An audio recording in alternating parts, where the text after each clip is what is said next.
नमो नारायण, जय महाकाल, जय मां बगलामुखी। सभी मेरे दर्शकों का बहुत बहुत स्वागत है। और देखिए जी, आज का मेरा वीडियो का टॉपिक है कि क्या एक साथ दो देवी देवताओं के मंत्रों का जाप किया जा सकता है।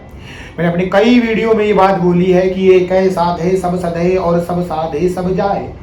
अगर आप एक साथ कई देवताओं का जाप करते हैं, इसका मतलब आपका दिमाग, आपका मन विचलित है। अगर आपको पूजा में कंटिन्यू उबासी आ रही है, ध्यान भटक रहा है, तो इट्स मीन आपका मन पूजा पाठ में नहीं लग रहा है। मुझे एक लेडीज ने ये कमेंट किया था, एक महिला ने कमेंट किया था कि गुरुजी मेरे पैरों में दर्द होने लगता है बैठे बैठे। तो देखिए, ये नॉर्मल है।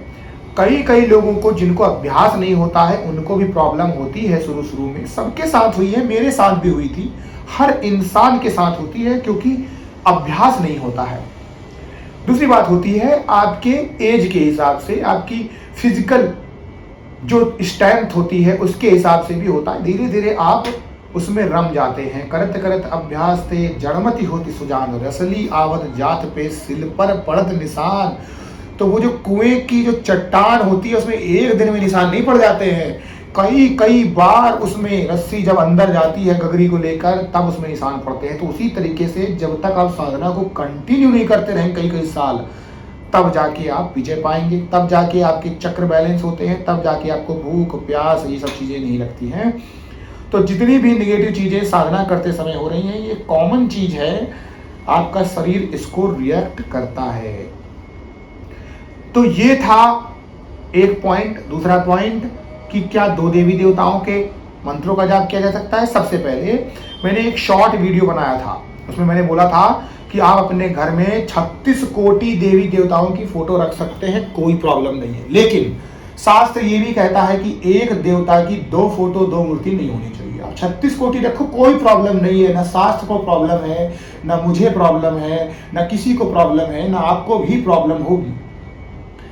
लेकिन एक देवता की 5 फोटो घर में लगाने से कि आपने मूर्ति भी रख ली, आपने फोटो भी रख ली, मंदिर में स्थापित कर दिया, अलमारी में भी स्थापित कर दिया, ये दर्शाता है कि आप ऐसा सोच रहे हैं कि 5 फोटो लगाने से भगवान जल्दी प्रसन्न हो जाएंगे। ये आपके घर में वास्तु दोष को भी क्रिएट करता है।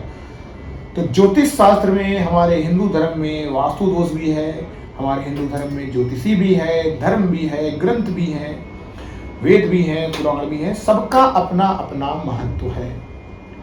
जब हम साइकिल सीखने का निर्णय ले लेते हैं तो हम साइकिल पर फिर बैठ ही जाते हैं। उसके बाद हमें कई बार चोट लगती है, हम गिरते भी हैं, हम संभलते भी हैं, घायल भी होते हैं, लेकिन हम तब तक नहीं रुकते हैं जब तक साइकिल चलाना सीख न जाएं। और यही हमारा जो अभ्यास होता है, हमें नियंत्रण प्राप्त कर लेते हैं उस साइकिल पर। अब ये बताइए कि जो साइकिल है ये कोई ऐसी रॉकेट साइंस हो गया क्या? नहीं जी। चलाने वाला कैसे चलाता है, ये रॉकेट साइंस है। तो जिस प्रकार से हमारा दिमाग, हमारा शरीर और साइकिल मिलके एक साथ एकाकार हो जाते हैं, यही बात हर मंत्र के लिए, हर विद्याओं के लिए भी लागू होती है। ऐसा नहीं होता है कि हम साइकिल पर एक ही समय में सवार हो जाएं, एक मैदान पर स्कूटर में भी सवार हो जाएं और कार पर भी सवारी कर लें। हम जब एक को सीख लेते हैं, फिर हम स्कूटर पे आते हैं, फिर हम धीरे धीरे मोटरसाइकिल पे आते हैं, फिर कार पे आते हैं, फिर हेलीकॉप्टर, चार्टर्ड विमान, फिर तो मैं कह रहा हूँ लड़ाकू विमान भी आप उड़ा लो। तो इन साधनों को एक साथ सीखने पर आपका कभी भी एकाकार नहीं हो सकता। इससे हमेशा दुर्घटनाएं होंगी। जब आप अपने स्कूटी से, जो महिलाएं चलती हैं, जो पुरुष स्कूटर से चल रहे हैं, मोटरसाइकिल से चल रहे हैं, कार चल रहे हैं, तो आपका ध्यान सड़क पे होता है, ना कि एक समय में आपका ध्यान सड़क पे भी है, आपका ध्यान स्टीयरिंग में भी है, दूसरी बातों को भी सोच रहे। तो ऐसे में क्या होगा? ऐसे में होगी दुर्घटना। यही चीजें हमें सिखाती हैं कि मंत्र जाप के भी ऊपर जब भी हम एक मंत्र को जाप करते हैं, तो जब तक हम उसमें आत्मसात नहीं कर लेते हैं, तब तक कभी हमें सिद्धि नहीं मिल सकती है। ऐसा नहीं होता है कि आपने कोई YouTube में वीडियो देखा कि उसमें लिख के आया कि एक दिन में करें बजरंग बली की ये साधना, और दूसरा वीडियो आया 2 दिन के अंदर या 20 सेकंड के अंदर करें मां काली को प्रसन्न।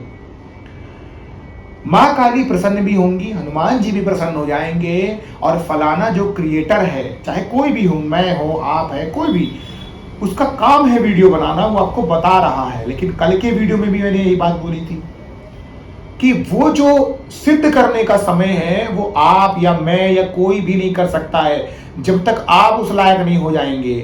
तो हर चीज का अपना अपना नजरिया है। इसी तरीके से मंत्र सिद्ध तभी हो सकता है अगर आप अधूरी साधना करेंगे। आप सोच रहे हैं कि ये साधना से मुझे फल नहीं मिल रहा, मैंने 21 दिन की वचन लिया, 15 दिन किए, कोई फायदा नहीं दिखा, अब मैं दूसरे में घुस जाता हूं। इससे क्या हुआ, आपकी वो साधना भी अधूरी रह गई, उसका आपने संकल्प लिया होता, उसका अपमान हुआ। अब आपके ऊपर एक ऋण चढ़ गया, जिसे हम बोलते हैं ईश्वरीय ऋण। आप गूगल कर सकते हैं, कुंडली में भी ये ऋण पाया जाता है, इसको बोलते हैं ईश्वरीय ऋण, परमात्मा का ऋण। आप सर्च मार सकते हैं, गूगल आपके सामने है। आजकल तो जियो और Airtel free of cost 5G दे रहा है, आप सर्च मारिए, आपको सब समझ में आ जाएगा। और दूसरी बात, सबसे इंपॉर्टेंट बात है कि अगर कोई भी मंत्र आपका एक बार सध जाता है तो आपको दूसरे की आवश्यकता नहीं पड़ेगी, क्योंकि वही मंत्र हमको संतुष्टि प्रदान कर देगा। अगर एक बार आपको संतुष्टि मिल गई तो आपके सामने मोक्षद्वार है, आपके सामने परमपिता परमेश्वर हैं। तो हमारे सामने जो दिव्य शक्ति होती है वो मूल रूप में केवल एक ही है, और हम उन्हें सिर्फ अनेक रूप, अनेक मूर्ति, अनेक फोटो, अनेक नामों से जानते हैं, क्योंकि आप उनके किसी भी रूप में, किसी भी रूप में जप सकते हैं, कोई प्रॉब्लम नहीं है। लेकिन एक बार में उनके 10 रूपों को आप नहीं जप सकते, ये बात समझिए। आप, आपका जिसको मन करे, आप राधा माँ को जपिए, आप श्री कृष्ण भगवान को जपिए, आप भोलेनाथ को जपिए, आप राम को जपिए, आप हनुमान को जपिए, सब एक में मिलकर एक परम ब्रह्म बनते हैं। तो इसीलिए हमें एक बार में एक मंत्र जपना चाहिए। मंत्र जाप किस लिए किया जाता है? मंत्र जाप किया जाता है हमारी शक्ति को आत्मसात करने के लिए, उसकी ऊर्जा को अपने में समाहित करने के लिए। और अब आप सोचिए कि कोई शक्ति, एक मंत्र आपने किया, आप समझिए कि एक बार एक मंत्र आपने किया, लेट्स से एग्जांपल आपने किया क्लीन।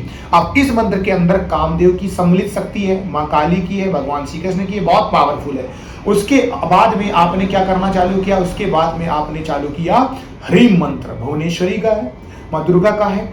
अब ये दोनों शक्तियां अपने अपने तरफ आपको विपोजिट दिशा में खींच रही हैं। तो क्या आपको लगता है कि आपका मन जो है वो एक दिशा में रहेगा या आपका तन एक दिशा में रहेगा? ये तन और मन आपका छिन्न भिन्न कर देगी शक्ति मंत्र की शक्ति बहुत पावरफुल होती है। आप अपने पैरों पर टिक नहीं पाएंगे, अलग अलग दिशाओं में ये आपको खींचेगी। तो इसीलिए कभी भी आपको एक मंत्र को पहले जपना चाहिए। जब एक बार उससे जप जाएंगे तो वो मंत्र बहुत पावरफुल हो जाएगा। उसके बाद आप उसके पुरस्करण करिए, उसके बाद उस मंत्र को जिंदगी में एक एक माला जपते रहिए। उस मंत्र की कोई काट नहीं होगी और कोई मंत्र धारक उस मंत्र को काट नहीं पाएगा। तो चाहे आप गृहस्थ वाले हो, चाहे आप वाम मार्गी हो, दक्षिण मार्गी हो, आप कोई सा भी एक मंत्र जो है नाम जाप का कर सकते हैं। आप 40 स्तोत्र और कथा भी कर सकते हैं। मंत्र जाप जब भी करें किसी भी सात्विक, वैदिक, दैविक शक्ति का ही करें, और एक बार में पहले सिद्ध करें, उसी में आप सिद्ध महारत हासिल करने की कोशिश करें। नहीं तो आपकी जिंदगी समुद्र में एक भटकी हुई नाव की तरीके से हो जाएगी। तो आशा करता हूं आप सभी लोगों को मेरी बात समझ में आ गई होगी, और जिनको नहीं समझ में आई उनका तो राम भी मालिक नहीं है। नमो नारायण, जय महाकाल, जय मां बगलामुखी।